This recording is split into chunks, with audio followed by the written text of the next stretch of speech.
नमस्कार दोस्तों, मैं हूं अभिषेक रविंद्र दुबे और हाजिर हूं देपालपुर की बातें लेकर। आज हम जानेंगे देपालपुर के इतिहास और उसके मौजूदा हालातों के बारे में।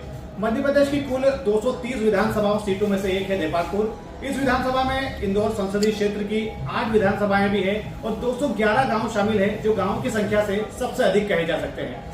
देपालपुर श्री 24 अवतार धाम मंदिर के लिए विख्यात है और हिंदी और मालवी बोलने वाले लोगों, पशु बाजार, मंगलवार हाट, खेती बाड़ी और इसी से जुड़े धंधों का ये एक बेहद खूबसूरत शहर है। ऐतिहासिक दृष्टि से देखा जाए तो देपालपुर का नाम पाल वंश के शासक देवपाल के नाम पर पड़ा, जिन्होंने यहाँ 810 से लेकर 845 ईस्वी तक राज्य किया। राजा देवपाल 9वीं सदी के भारतीय उपमहाद्वीप के पाल वंश के तीसरे राजा थे, जो अपने पिता धर्मपाल के उत्तराधिकारी बने। देवपाल ने लगभग पूरे उत्तर भारत को जीतकर खुद को 9वीं शताब्दी का सबसे बड़ा सम्राट साबित कर दिया था। वह कभी परास्त भी नहीं हुए। एक महान विजेता के अलावा वे साहित्य, शिक्षा और संस्कृति के रक्षक के रूप में भी जाने जाते हैं। उनके शासनकाल में पाल वंश का वर्चस्व बहुत बढ़ गया था, लेकिन उनकी मृत्यु के बाद ही पाल वंश का पतन भी शुरू हो गया। मुगल बादशाह अकबर के दरबारी और इतिहासकार अबुल फजल द्वारा 16वीं शताब्दी में फारसी भाषा में लिखी गई एक किताब आईनाए अकबरी में देपालपुर का उल्लेख मालवा के सूबे उज्जैन सरकार के 10 महत्वपूर्ण महलों के रूप में किया गया है। बाद में इंदौर रियासत का हिस्सा बना। देपालपुर के जागीरदार मीर सैयद अब्दुल कादिर हुसैन साहब, जिन्हें दादा मियां कहा जाता था, उनके निधन के बाद उनके वंशजों ने ये पूरी संपत्ति किसानों में बांट दी और देपालपुर तभी से खेती किसानी को लेकर आगे बढ़ने लगा। भौगोलिक स्थिति की बात करें तो देपालपुर इंदौर शहर से 45 किलोमीटर दूर है और देपालपुर 22.85 उत्तर और 75.55 पूर्व में स्थित है। समुद्र तल से इसकी ऊंचाई 533 मीटर यानी 1749 फीट है। देपालपुर तहसील का कुल क्षेत्रफल 797 वर्ग किलोमीटर है।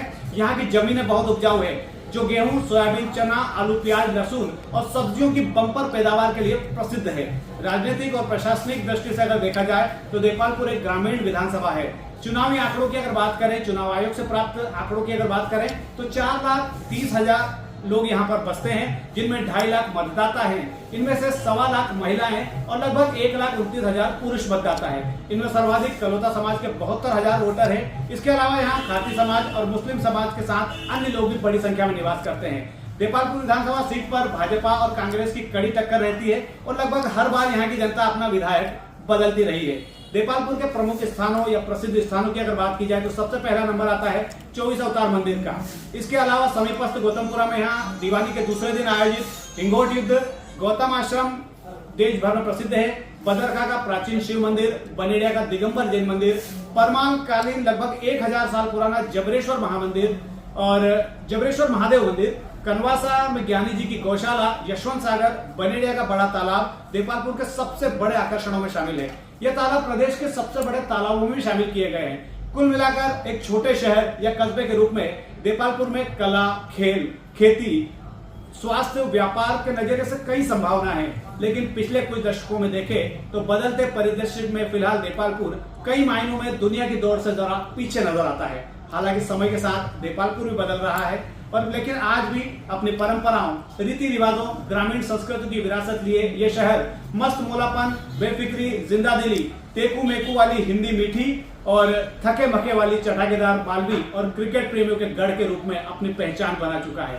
तो फिलहाल देपालपुर के इतिहास में इतना ही। देपालपुर की बातें लेकर एक बार फिर किसी दिलचस्प किस्से के साथ फिर हाजिर होंगे।